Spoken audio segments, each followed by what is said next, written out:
Nathan, we've been doing so much recording lately that I it's know. really making me hungry. Like, I feel like I could just go for a Macca's run right now. You know what I mean, mate? Oh, you want some Maccas? Brenton, open the closet door. You have a McDonald's in your house? Several. Now dig on this.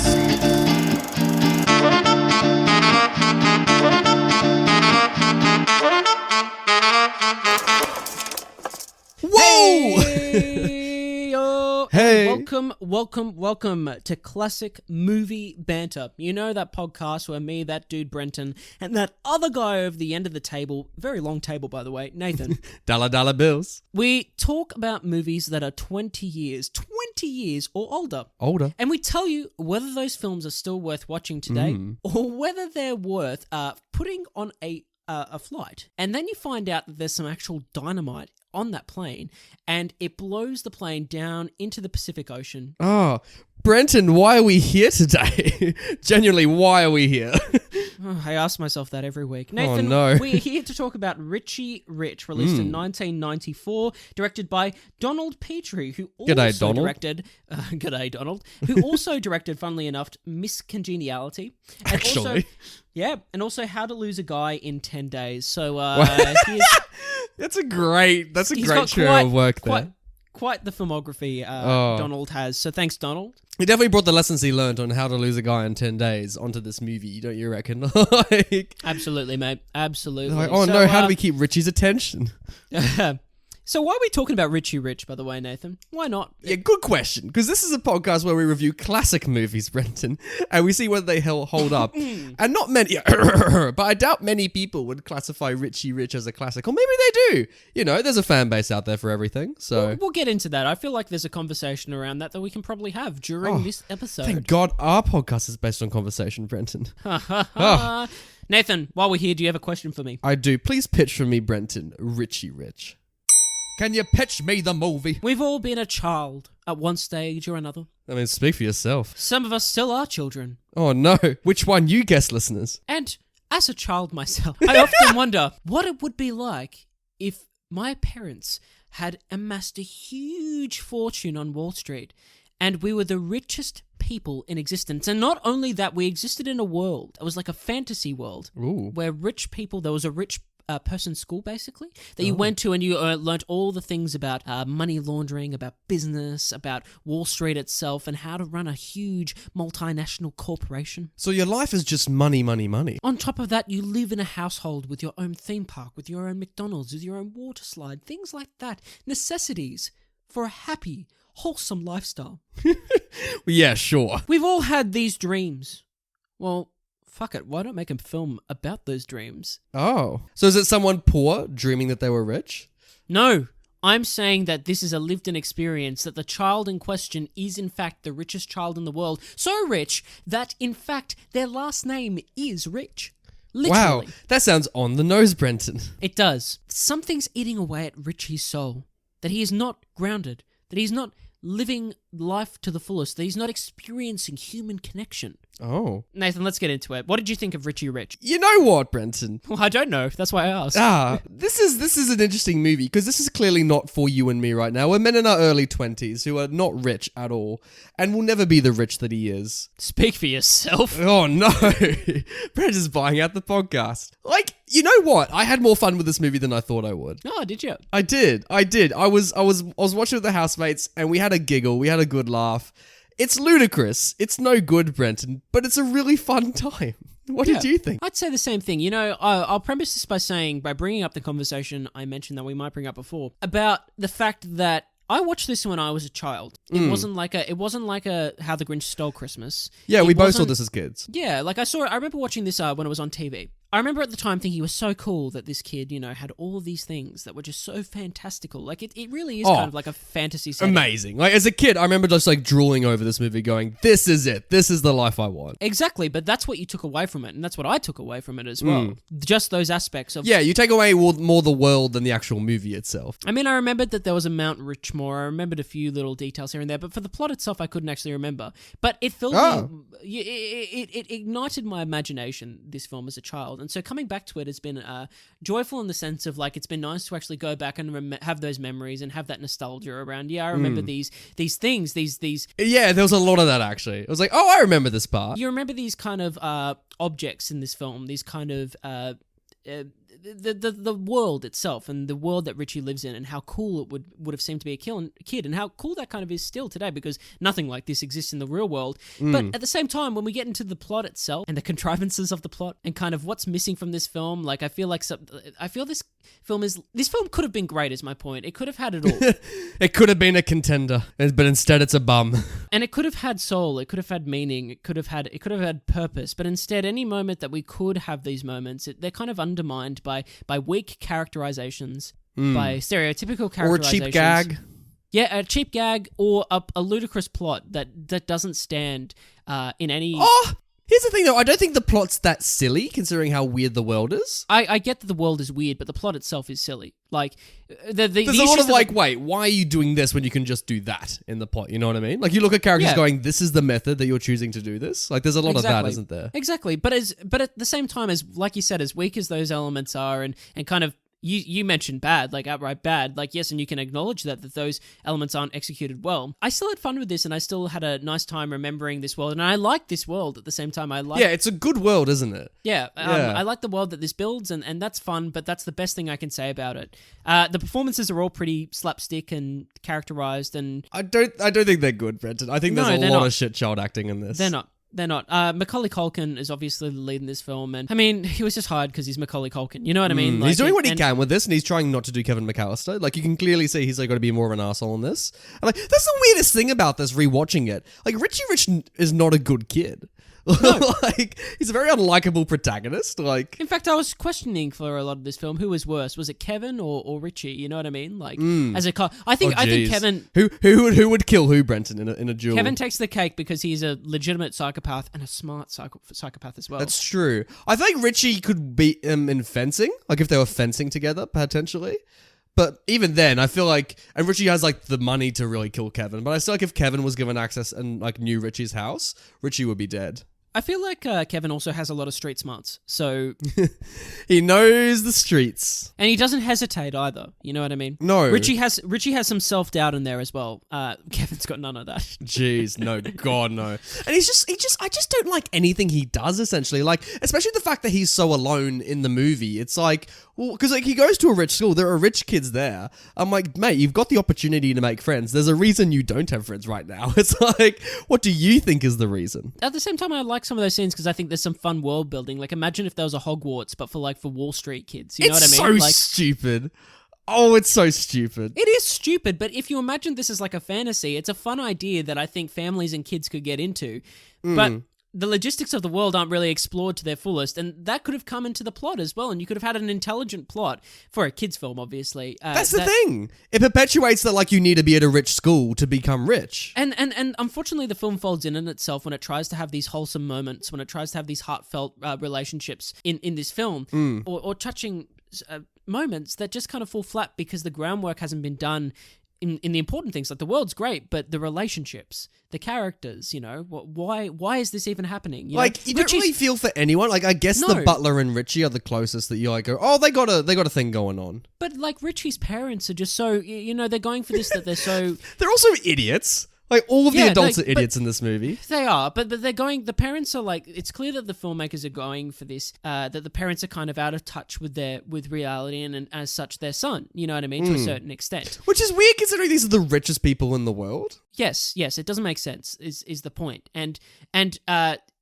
then it isn't that. At the end of the film, you realize that, oh no, they aren't that. You know what I mean? Like, they do love their son. And not saying they don't love their son, but they are connected to their son in a way. And it says this weird character arc where, like, Macaulay Culkin's, like, trying to connect with his dad, but his dad's busy because he's with the president doing, like, legitimate things. And Kevin's like, oh, I'm alone in the world. But then the second, like, you know, the parents go away for a little bit, Kevin's like, oh shit, no, I gotta rebuild my relationship with the father. Yeah. It's like, it was never that strained. But it's never even, it'd be interesting if they had to rebuild the relationship, but then he comes back and it's like, no, Richie just had this all wrong, is the point. Yeah, it's weird. And I feel like the reason all of this falls flat, Brett, is not just due to the writing, but also I think the casting was horrendous. Like, I don't think the actors are given, like, I don't think they're bringing everything to it. That's fine, but I don't think that's the cast. I don't think that's casting's fault. I think there's some fine actors here that could have done a great job, and they're just not, because the way they're being directed, or the way that the way that the film has been set out in terms of how it's going to go, in terms of the content of the scenes, it's just not there to have these moments that could have been something special. But we were going to get better actors with this movie, the butler was going to be played by John Cleese. The father was going to be played by John Goodman. Elijah Wood was going to be Richie. Like, it had a better lineup when this thing was in development, and I feel like it just... I can speak and say that John Cleese is very tall, but maybe the rest weren't tall enough, because did you know that when the film went into production, Macaulay Culkin was actually 5'2", and so a cast of tall adults were all hired to create the illusion that Culkin was actually shorter than he was. So most of the cast is actually taller than 6 foot. That's so stupid, though. I feel like you shouldn't base your casting purely on height. You know what I mean? Like, even if Macaulay's like that tall, like, no, you don't sacrifice like John Cleese or John Goodman just because they're not tall enough next to Richie Rich. Like, no, that's the thing. Cast Elijah Wood instead, who would have been smaller. Like, it's not Macaulay Culkin, but you can see why, because at the time he was the richest kid in the world, quite literally. I was literally about to say the same thing. He could go full method on this thing. He understood. The irony. Do you reckon when this movie was being made, like Macaulay Culkin like did this in his own house? He's like, wait, I can actually make this. Like, I can buy Imagine and fill with this shit. Shock horror. I think that this was actually shot on the Culkin estate. Oh, absolutely. Especially when you see younger Richie. I feel like that's just played by his younger brother, I think. When he's just a little bit younger. Yeah. Because his brother, I forget his name, like always used to stand him back in the day. Which is funny because this is his last film as a child actor as well. So I feel like... Culkin, Yeah. So I feel like now that he's done this... He didn't do a film for 10 years after this or something like that? Something like that, yeah. And we can see why. He's like... Because he would have gotten even more money from this. He's like, I'm filthy rich. I didn't do a single thing in my life. Like, I'm just going to live like Richie Rich. So Nathan... I'm interested to know how you would rate this. You're fond of me lobster, ain't you? There's a lot going for this movie, you know? Like, I don't know. I agree. I almost want to keep talking about it because, like, I feel I haven't made up my mind yet. I would say that talking to you is interesting because it's fun. You still said that you and your friends had a fun time watching this. We did have a fun time, but I think that's also because we had nostalgia attached to it. I'm trying to imagine if certainly an adult could never watch this and never having seen it before. I don't think they'd be able to sit through it. Like, it is so kiddie. Like, is it a good family movie? Like, if you got kids like who are young, you're like, fuck it, let's watch Richie Rich. Like, but here's the thing. I don't know if this movie teaches any good lessons. Or the biggest weakness I think this film has, Brenton, is that it could have said a lot about classism. It could have gone for like big themes about, class inequality and, capitalism, like with the whole like side plot with like the factory and all that. Like, it could have gone for big swings, but it doesn't. And instead it goes to this weird kind of coup storyline within the company. Which is just outlandish and a shame because like it could have had that intelligence. And it's too much for little minds to handle as well, that whole coup storyline. You know what I mean? Like kids watching this would get very confused by that. And it's part of the reason why I don't remember the plot of this film, because I remember these fantastical aspects of it, but I don't actually remember the nitty-gritty of what happened. Whereas like other great films that I've watched, family films, let's say, that, who could forget like the lessons of, say, Toy Story, Or who could forget the lessons of How the Grinch Stole Christmas? Shut the fuck up about that movie. Jesus Christ. Think about Zootopia. There's a goddamn lesson for you. Yeah, there you go. There you go.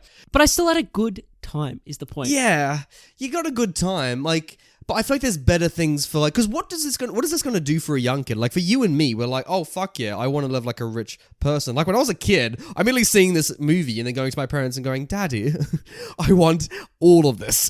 And Dad been like, well, son, we haven't got the money for it. Daddy, I want it. Yeah. You know what I wanted out of everything in this movie as a kid? I wanted the mini car that he drives around the house. All right. Like, because also I remember as a kid going into like Toys R Us and seeing those mini cars, like they existed. Oh yeah, yeah. I didn't have one of those either. I thought they were cool. No, because we're normal kids, Brenton. we're not shit. But did you ever go into Toys R Us and you tried the cars? Like you'd go down the aisle in the car. Oh mate, that was a good time because it'd always be in their own little section, and I'm like, and then have some charged up as well, so you could like go. Like, and I remember like sitting in them as like a really young kid, being like, "This is it! Like I can drive. This is amazing." Nathan, would you watch this again? Probably. Oh, you know what? I might, depending on the right company. Like I could watch it again. Same. Yeah. I think I really could. But like, and it's so outlandish. I think you could keep giggling at it. Like Absolutely. It reminds me a lot of Inspector Gadget, like a better Inspector Gadget. Oh man, that's exactly. I had a note down that was the comparison I was going to make. If we could compare it to a film we've already reviewed, it's an Inspector Gadget, but I think it's slightly better. It is slightly better. And like, yeah, you got the shitty CGI. Yeah, you got the like, you know, the 90s tunes and the random 90s cameos in this movie from random celebrities we don't recognize anymore. But like, toss all that aside. Yeah. It's still good. I think it's still good underneath it. So yeah, you know what? I'm going to stand by that and I'm going to put my thumbs up. And I'm going to say that on the premise of this. I'm going to say, whilst there's nothing here to necessarily gain from watching this, I feel like this is a fun family movie, and I remember the fantastical aspects I had of watching this when I was a kid. And so kids will pick up on that, and it'll ignite their creative or, you know, imaginative spark, you know, and that's a great thing in itself. And sometimes, you know, whilst I wish it did have a deeper element to it, that like this could really stand this test of time and maybe be a much better film, it's not. But I still think this might be worth watching as a family film, or even if you get a few friends together and you go if you've back just and you won the reminisce. lotto, then watch this for inspiration. Nathan, tell us your thoughts. Or even if it's like Christmas time, you can tell your kids, hey, I've gotten you something from this movie, and they can watch the whole movie and speculate. And then for the actual Christmas gift when they open it, it can just be like a Toy Bee or something. Be a baseball bat. Yeah, exactly. Or a New York Yankees cap. Who knows? Nathan, what are you rating it? Yeah. Like, it's kind of shit that this is what I'm giving a thumbs up to compared to some other ones. I but agree. like, I agree, yeah. But I feel like given the premise, like, yes, it could have been dramatically more intelligent, but like, at the end of the day, I didn't hate it. And to be honest with you, in some moments where it's so kiddie and like so cheap in its gags, I should be hating it. And I don't know if it is nostalgia, maybe it is a little bit that, but like, I liked it. I'd watch it again, Brenton. And that's okay. Sometimes we can give thumbs up to trash. And I admit it's trash, but you know, we've done it before. Tweeted us, listeners.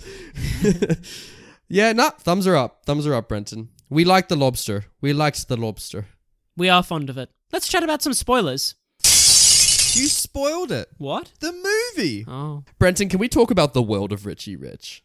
Sure, man. Okay. Let's get into it. There's a lot to unpack here. Like, there's a lot.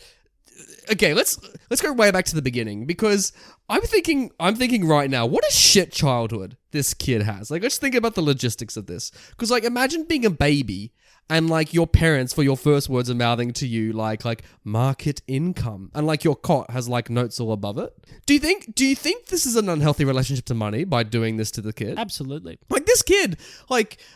You know how, like, you'll hear stories about Bill Gates, like, not giving his kids any inheritance because he's like, no, I want them to be normal and, like, you know, not be dependent on this. Like, I feel like they're the worst parents in the world giving this kid literally anything. He's going to end up like a Veruca Salt. Yeah, absolutely. But he doesn't, which is interesting. But one of the scenes I thought that highlighted that kind of unhealthy relationship was that these people eat their dinner in a hallway with like the table that is like 100 meters in length. As big as Hogwarts. It's done as a gag, obviously, that it's so decadent and whatnot. But also, like, this family itself, like, what are they paying these people to work for them? And they've got a lot of staff that are multitasking on this property. Obviously, like, there'd be different shifts and whatnot that these people would be working, but there's so many staff there for, like, their dinner service for 4 people.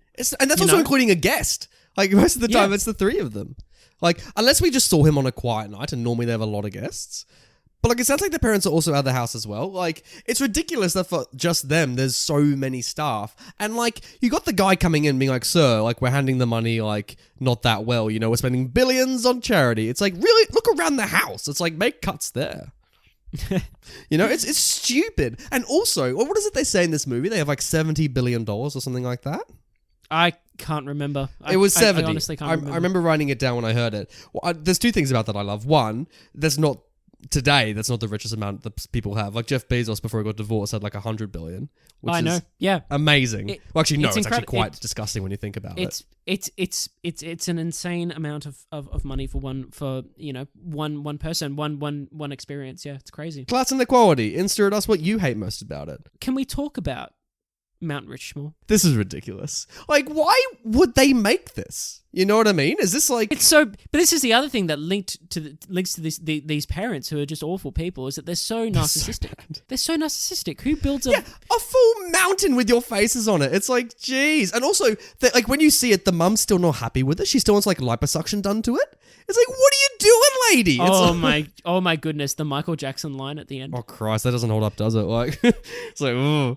But like, even with that, now I look like Michael Jackson. Jeez. I love the irony because in real life, Macaulay Culkin's a godfather to one of his kids. But anyway, all that regardless, like, I love the woman who's responsible for designing it as well. Like, so some, like, I think she's Spanish. Like, she's just, like, shooting the laser around. But then she just yells out to the guys in English. Like, I love that. That's a funny gag. That she speaks on the phone with, like, you know, this cultured, you know, language that's perceived that it's, oh, you know, you're so heightened in sense of your culture. Oh, they got an artist from overseas. You know, and then she yells out in English, plain English, to the workers on the mountain, you know, to do whatever they're doing, gives them orders, and it's just that was funny. I thought that was really good. I love that. The fact that they probably have a piece of technology there that's helping them carve the mountain, which is the laser that's used, and it's being used to like carve their faces into a mountain is concerning. It's like, yeah, that's the way, because they do it in a week as well. They say it's like, really, like, also, like, that's how you want to carve it. Like, how the fuck is she? Because she's far away from it. So how the fuck is she getting those minute angles correct to really make those faces come out of the rock? Like, because when you see her fire it, the rock isn't smooth after she shoots the laser. It's all jaggedy. So I'm like, I feel like it's an interesting time, I think, because if you know, artistically, sculptures and statues are built to represent, you know, across history. Like, you know, there's been great figures in history that have been built. You know, you look at Mount Rushmore even, and it's so interesting that like the Riches have captured this moment in time in their lives that that their son Richie is whatever age he is, and then they're both whatever age they are. It's like, does when Richie has kids or their his parents' own parents, like who makes the cut for this mountain? What if they have another child? Yeah, are they just going to put another one on? It's like, are going to put the dog on there with all of his dollar signs? Oh my goodness, the dog with the dollar signs. Jesus. Oh, these people, they are the worst alive. The fact that they have a Dalmatian with dollar signs and like hedges as dollar signs, like, we get it, you're rich. Like, I understand it's adapted from the comic, so probably these are the visuals that they just ripped from it. But in real life, they just look so vain. It's ridiculous. It is ridiculous. Could you imagine being a guest at this house? No wonder the baseball kids don't like him. You know, it's like a whole thing of being like, oh, these kids that don't like me. It's like, look where you live. like, come on, mate. Like, oh. Hey, to be fair to Richie, you can't help your own experience. You can't help your own kind of backstory. But to his credit, he tries to reach out and he tries to, you know, he tries to get out there and get amongst the people. Yeah, which is so funny because like when he does, because the butler says one of the most random lines in the film. Oh my God. Which is, they probably haven't even been vaccinated. Jesus, that I was like, mate, you are not okay. like how pretentious for this guy to be like, oh, they're just normal kids playing baseball. It's like, come on. It's ridiculous. Also, I would be more annoyed as the attendants for this factory opening, because could you imagine if like the CEO of a company comes to like open a factory, you know, that they've just bought, and instead they send their 12-year-old child in like a suit to do a speech at the opening. Imagine this is real life and this fucking kid rocks up for the opening. Like, it's amazing the audience is smiling at him. Like, I would be pissed and insulted he sent a child instead. Oh, imagine if like Trump had to like do a speech as the president and instead he like sent like Barron. You know what I mean? Yeah, totally. Like, people would be up in arms, and obviously being the president's a little bit different, but even so, sending a child is not okay to these things. Like, it's ridiculous. Nathan, can we talk about the baseball kids and how they're kind of shoehorned into this film? And it's basically... I hate all of them, Brenton.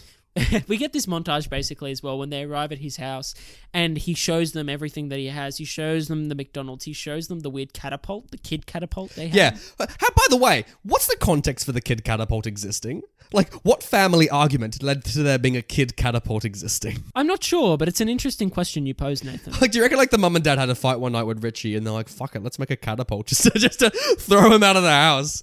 And Richie's like, hey, scientist friend, can you make a landing pad for that too? Like, Nathan, we also have this in terms of the characters, we have this little redhead girl that that has again, they try to shoehorn in this kind of touching coupling between Richie and herself and how they relate to each other. Not the worst couple never of the film, by the way.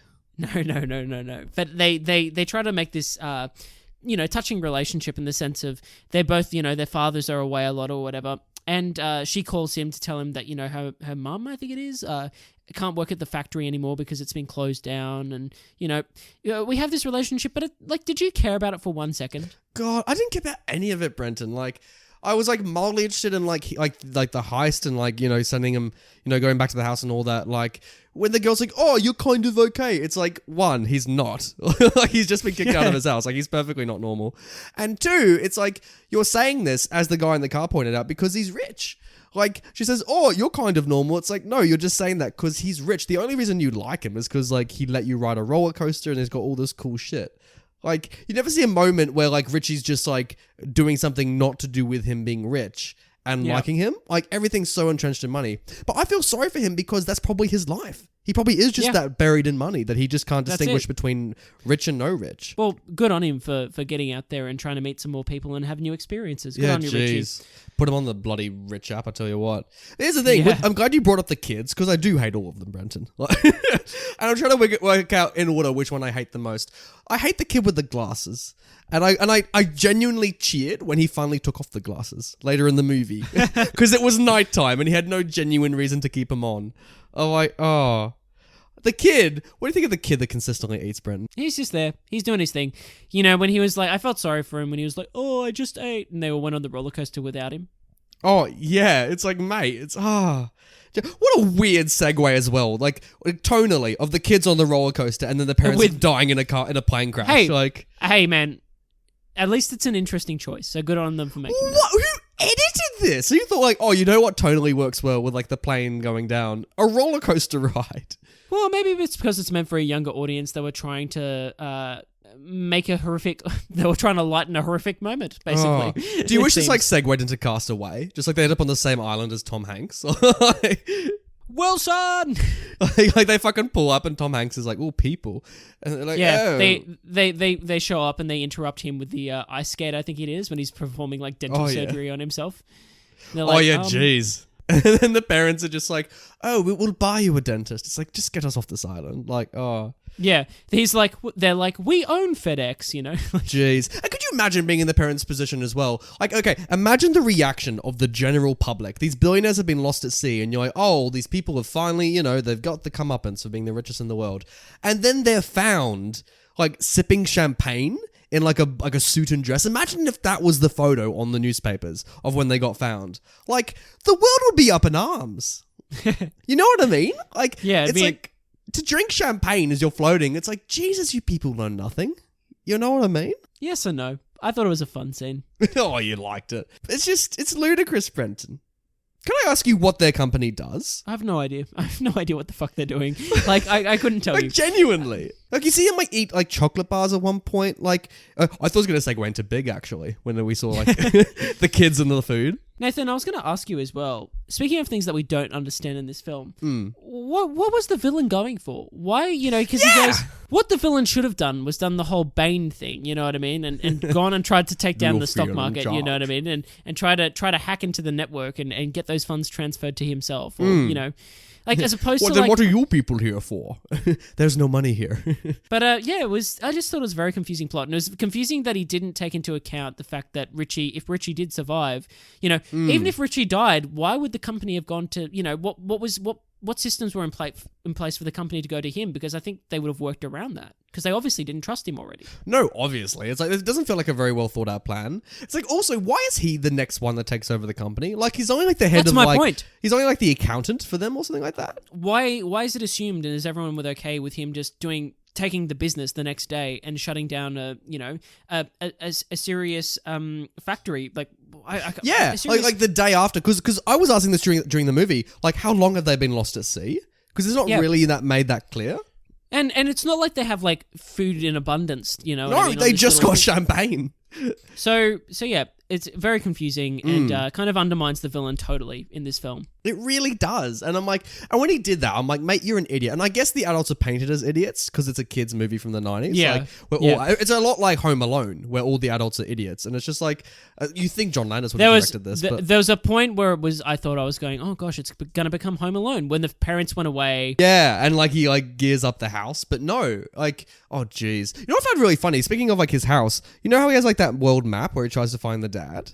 I don't know if you noticed this, but there's no Canada on that map. Hey. It's so weird, because if you look at it again, I was almost going to steal it. Like, for some reason, just the ocean covers where Canada would be.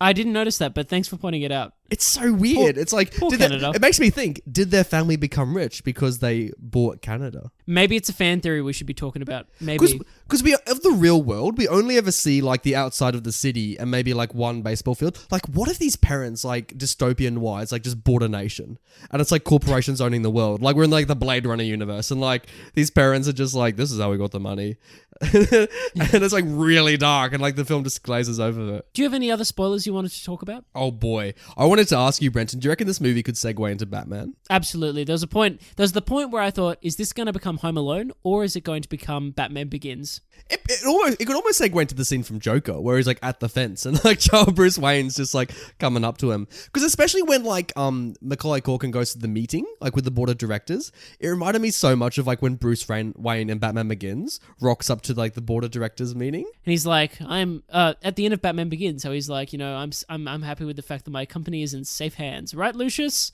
Yeah. You're right, Mr. Wayne. It's Alrighty. great. Oh, that's right. It's like, you've been voted off the board, and that guy's all grumpy about it. It's like, Yeah. It would have been great. And I reckon Macaulay Culkin, he could have been a Batman. You know, like he could have seen young Batman in this. I don't see it, but hey, if you see it, I'm all power to you. Oh, jeez. It's like, this is what Batman would be like. Oh in my real goodness, life. the redhead girl is Selena Kyle. Oh my god. Did they Gotham this? Like, whoa.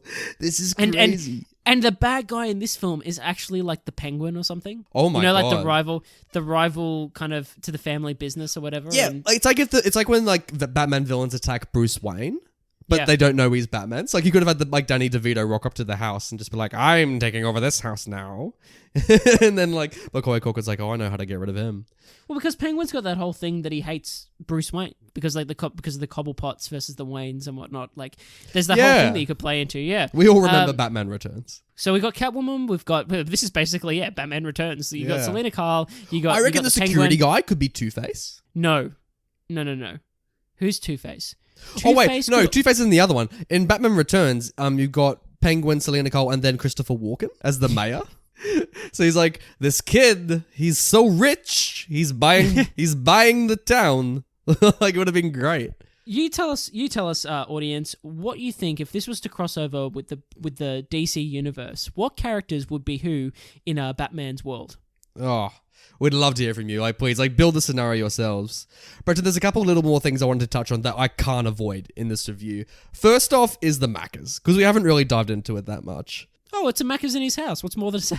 Well, this was like the main thing I remember from this movie. You know what I mean? Like Same. It's like every kid's dream having a Macca's in their house. But watching this, it made me think like the logistics of this doesn't make sense. It doesn't make sense. Like, how often would that kid actually go there? You know what I mean? The scientist I understand, but like, well, the thing is as well, like it's said in the film that the butler says that he'd organized this, this healthy meal, and it seems that the parents are really onto like Richie's well-being in the sense of his health and his fitness. You know what I mean? So I highly doubt that he gets McDonald's more than once a month or once a week. That kid exercises. Like, oh, we see him exercise. We know he's exercising. I forgot about that. What the fuck? Jesus. God. This film is so sexually inappropriate. Because yes, you got that, like, you got that whole gym routine, which is just bonkers. But also, there's one point where you see Macaulay Culkin on People magazine called the sexiest man alive. Yeah. And I'm like, that's a minor. Like, that is not okay. That is not okay at all. Like, yeah. jeez. Bizarre. Oh, God. But yeah, that workout routine was so awkward. Like, Did you like at one point as well, Brenton, they had North by Northwest on the TV? Well, I thought there is a link there. There's a link because that film features Mount Rushmore, and this one features Mount Richmore. So hey, I'm glad I got a little shout out though, and I'm glad also we now recognize that Easter egg because as a kid that went completely over me. It's like you would never know. No, God, no. The last thing I wanted to talk about was the bad guys at the end because I was just shaking my head the fact that like as their punishment they have to work for the dad. Yeah. Which is that's the biggest bullshit thing in this movie. The fact that the richest man in the world says he's never fired anyone. I'm like, bullshit. That is the exclusive method of how you get rich in the world. And Nathan, he continues to live by that statement because he doesn't fire them. He doesn't even let them go to prison. No. He just enlists their work. He enlists them into the workforce in terms of the staffing of his household. And that made me think in terms of the film's in terms of a theory on this film. What if all the staff in this place have, at one point or another, double-crossed the riches. Like, this is like some weird purgatory. Like they're all slaves Yeah, to man. him. It's Yeah, like the man. Flying Dutchman. Like they've all. Instead of firing them, they just get sent for the rest of their lives You'll be on servitude.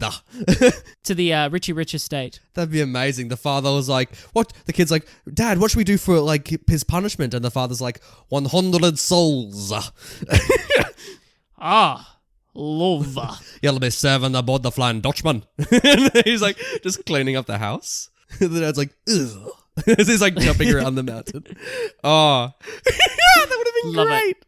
Love it. Welcome to the crew. Yeah, man, let's get into some special segments after that atrocious Davy Jones impression. Oh. Special segment! Ooh, so special. Brenton, I want to ask you, is this movie worth the remake? Absolutely it is. I'd love to see a Same. remake of this film. Yeah. Especially because of how 90s this shit is.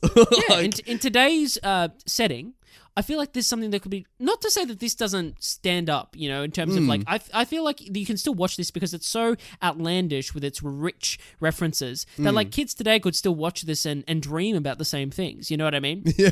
Tiny Tim himself, is standing by the glass window watching a Richie Rich. I feel like there could be a really fun remake in this. And yeah. Yeah.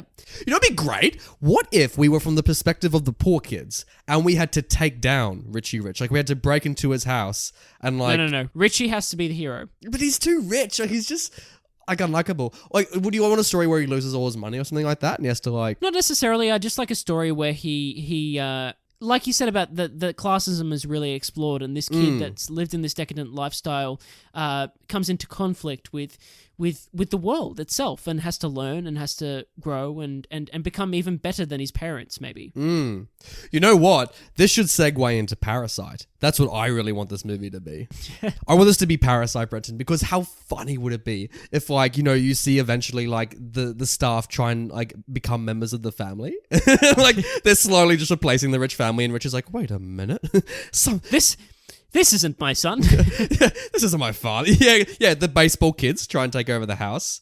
Actually, I feel like Parasite is what Richie Rich should be today. Like, just put on Parasite instead. Now, Nathan, I'm looking at the show notes, and I see that you've put in the special segment MCU, question mark. And what's interesting about that is that I thought that this actually could be a prequel to Iron Man. That's amazing. You're so on the ball. Yes. Because he's an arrogant arsehole when we meet Tony Stark in Iron Man 1. So he could have had the Richie Rich lifestyle. But also, like, the father is kind of like Howard Stark in the sense that he gets on that boat and he figures out how to fix make a communication device out of a broken system using jewelry, of all things. Richie Rich made this in a house with a box of scraps. Love you, Jeff Bridges. Oh, he's so good. Yeah, and I feel it could work, you know. And Richie grows old, and then suddenly his world is thrown into absolute, you know, conflict when he goes overseas and he sees his weapons being used against United States military, and so he decides to leave all that behind and take Stark Industries in a new way, and he starts preparing for the future. And then Samuel L. Jackson rocks up at the end of the film and says, "I'm assembling a team." Richie's like, I'll buy out the team. Samuel Jackson's like, no. But it would work so well. Like, you could even do a post-Endgame where his daughter is like the Richie Rich character. And like, she has access to like the Iron Man armor. So like, as she's like fucking about the house, she has like the genuine like military grade weapons. Just like if the baseball kids insult her, she just like raises like the reactor. She's like, insult me again. Sure.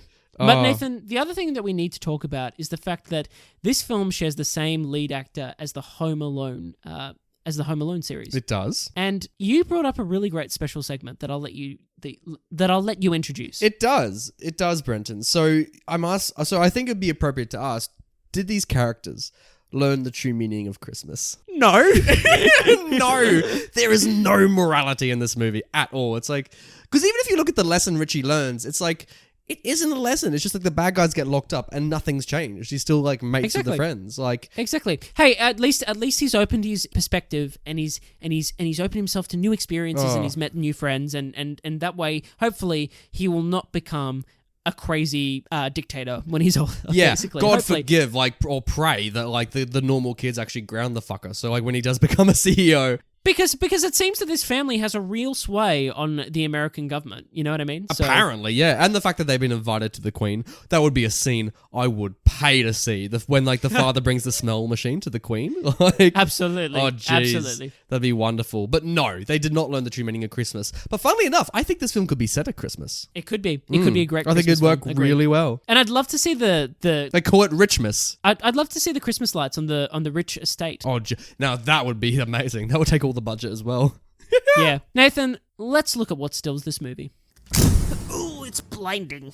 Now, Nathan, for those of us that don't know, because I don't know, what stills this movie is a segment on the show where both of us, or one of us, select a frame or a still from the film that we're reviewing, and we pick it based on whether it's funny, whether it's interesting, or whether it's just something nice to look at, whether it captures a nice piece of cinematography. And we put this image up on our Instagram and up on our YouTube. So Links all check below. it out. Links are below. This is the dumbest shit in the movie, and that's really saying something. Like, there's a moment in the film, because there's this weird kind of relationship going on between the bad guy and like the secretary or whatever it is. Yeah, I don't know who she is really, but continue. It's so weird. And like, there's some moment where the security guard's got to come into like the office or whatever and like have a chat about, you know, the evil plan or whatever. And the doors open and the camera cuts to like them on this like weird ass exercise machine. Where at the front, the woman's like doing like a rowboat cycling kind of action.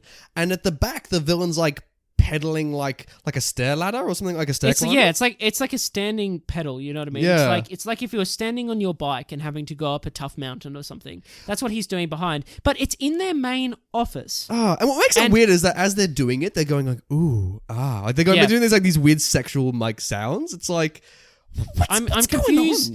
I'm confused as what the direction was meant to be in this scene. What we were meant to take away from it as an audience, because it's not that funny. And it's just so kind weird. of alarming in a lot of ways. So it's like, why are these two machines trapped together? It's like obviously it's designed for two people. It's like you won't see this in a gym anytime soon. Like, could you imagine seeing this shit? Like, oh. Our listeners, can you please go to our Instagram and can you comment on that post, and please tell us what you think the caption could be for this image. Yeah, because you can see he's about to say something in this as well. He's about to say something. What is he about to say? Let us know. Let us know, jeez. Well, hey, Hey. let's look at this film's poster. Banter. Yes. Let's look at this film's poster. But is it art? Nathan, there's a lot going on here. Oh boy, isn't this a poster? First of all, I just want to say what the kind of the slogan is for this, you know? So I won't describe the poster, but just listen to this. Does this sound like the film? 5 buddies, 1 butler, and a dog on an adventure so big, even the world's richest kid can't afford to miss it. I mean, at that point, the world's richest kid was Macaulay Culkin, so who's in it? So, But what a confusing statement. it's so weird, and like the fact, and also what a weird poster. What it is, it's all the main characters like in a car in front of the house. But it's not all the main characters. Where are the parents? True. Okay, it's just all the main kids rather, and the butler driving, and it's just all them in the car, just like and the kid with the stupid ass glasses, like all just like looking towards the camera, going, "Ugh," and at the front of it is strapped the bad guy wrapped in like they've hog-tied the villain to like the front of the car. so weird. You know what I love as well? This may be inappropriate, but if you look at the fat kid, do you reckon he looks like the way that they've done it? Do you reckon he looks a little bit like Kim Jong Un?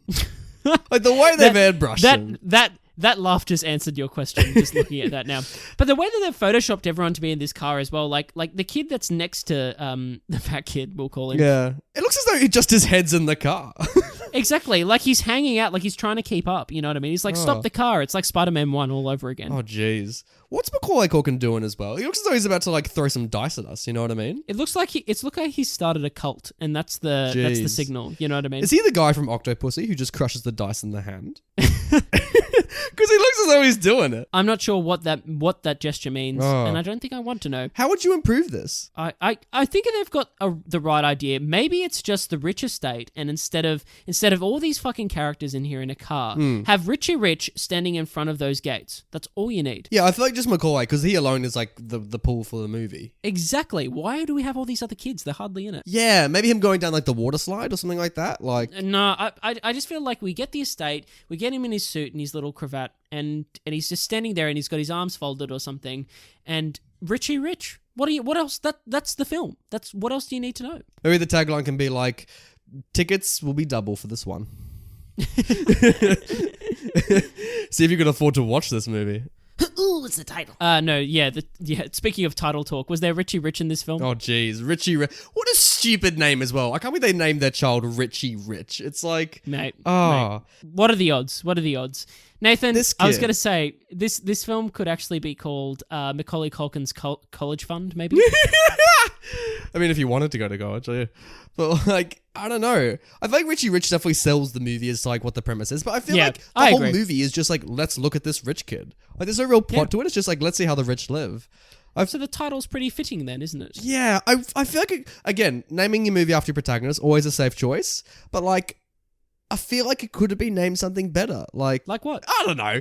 Call it anything else. Like, you know what I mean? Or just call it like, what is it? $1 Billion Man? Isn't that a movie? Or like $1 Million Man? Maybe. That's a movie. I know that exists. Just call it like the $1 Million Boy or something like that. You could call it $1 Million Baby. Oh, there you go. There we go. Just name it after a different movie. That's what you should do. Oh, Oh, hilarious. let's pass it, Brenton. Pass it here. What? The power to the people. Okay, this is so interesting Oh my because goodness. on the tomato meter, Tomato. Richie Rich currently has a critical consensus of 24%. I thought you were gonna go Richie Rich sucks. Like Brenton. With an audience score of 31%. What's going on? Like, Well, Eric D. Snyder will tell us from ericdsnyder.com. Original. Speaking of narcissists. Anyway, Oh, no. plays on every kid's fantasy of being so wealthy that no one likes him. I mean, is that every kid's fantasy that you're that rich that you're unliked? You know what I mean? No. I feel like every movie in existence tries to tell us that like friendship is better than money. You know what I mean? Really? Well, whereas this film kind of tells us that you can have friendship and money. Paving the way. Got him. Sean Bowers from Kansas City Star liked it, Brenton, and he wrote, "It was fun for what it was, which is not very much. But hey, kids will get a kick out of it for all the fun gadgets." Sean from Kansas City Star, that is music to my ears. Chef's kiss, that's exactly what I think about this movie. In building from that though, like I didn't really get around the gadgets when I was watching this. I was actually really confused why they had a team of scientists in their house. Yeah, but kids will get a kick out of it for all the fun gadgets. Kids would love this shit. Watch Spy Kids instead. If you want gadgets, it's like... I can't say with good conscience, let's watch Spy Kids again, because I need to watch it again to confirm that. We'll get but there, I get your Brenton. point. We'll get there I get soon. your point. Anonymous gave it 4 stars and wrote, "A great cringe money kids movie." I'm not sure what that means. I know what it means. I think it is a great cringe money kids movie. I think that's exactly the best way to summate it. A little bit of cringing, a little bit of money. Brian V, half a star. If I was in this movie, I would have turned to drugs too. But he doesn't turn to drugs, that's the thing. But I would have loved it if we did meet teenage, like, Richie Rich, you know? Because that kid's going to go Yeah. through a weird-ass puberty. Yeah, his adolescence is gonna and he's only beginning it. He gets a zit at the start of this film, and his adolescence is going to be interesting. Jesus, this kid. Ugh, it's going to be a nightmare. LJ Ver 2011 on YouTube wrote, "Isn't it kind of ironic that at the time Macaulay Culkin was filming this movie, he was actually the richest kid in the world at this time?" Ah, the irony. Oh, Yes, it was. the irony. It was ironic. He probably plays this all the time at his house, you know? So, and I'm still rich. Shane the filmmaker says, "I just realized I'm only 12. I won't be held legally responsible." Foreshadowed how Richie didn't get charged for helping Cadbury escape, and he didn't. No, that's a good point, actually. The foreshadowing in this movie. And he got away. He got away with it. He did get away, you know, by giving him killer toothpaste. Well done. And lastly, Mr. Couchman on YouTube wrote, "Kevin McAllister, after receiving bounty on Marvin Harry, the man in the Plaza Hotel helped him later how to invest his money." Thank you, Mr. Trump. I think this could be set in the Home Alone universe. Like as a sequel. Potentially, yeah. Like, Agreed. You know? Or maybe he did a body swap. You know in the Lizzie McGuire movie, how she meets her twin, who's like a pop star? Yes, I do. What if that happens in Home Alone 3? Like Macaulay Culkin meets Richie Rich, and Richie Rich is like, "Oh, I wish I knew what it's like to be poor." And so Macaulay Culkin's like, "Let's swap." And then, this is a great movie. And then like you just see each character in either scenario. It's like Parent Trap. It's perfect. Nathan, I can't believe you just referenced the Lizzie McGuire film. Anyway, that's fine. And Parent That's all Trap. good. Tell me you wouldn't see this movie, Brenton. Like, this would be great. I'd see it, sure. Good. It would be a I good can film. get Make it.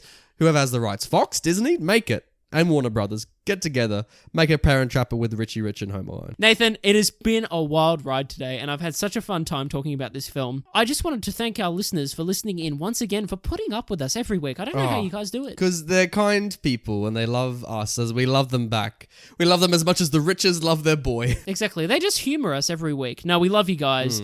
And we really appreciate you guys listening in. And tell us what you thought about this film. Yeah. Tell us what you thought and let us know on our social media, through Instagram, through Twitter, through our email system. We got it all. We got the Twitter. We got the Insta. Mate, it's all there. And what really helps us out, actually, is if you guys go onto whatever platform you use and give us a review or a rating and give us a like as well. And those who are doing it, like, all the hugs and kisses, like, thank you so much. And we listen, and we change the show based on your demands, except for those that say stop doing the show. Like, you know, something's got to pay the bills. And no, we do stuff for them. We do stuff for those people as well. We do it to spite them, so that's lovely. There we go. Well, well, Brenton, I got the all-important question for you, Brenton. What would you order at Macca's now that you've discovered there's Macca's in my house? What's your go-to order, man? Are you down to get a couple of Oreo McFlurries? Controversial, not a big fan. What about M&M's? Oh, I love them, but just like not in like a flurry, you know? Nathan, Oh, put your no. hands in the air. Are you putting me in the cage from the Richie Rich movie? Get in there. Oh, Get in there now. All I wanted was a McChicken. No, it's a McFlurry or nothing.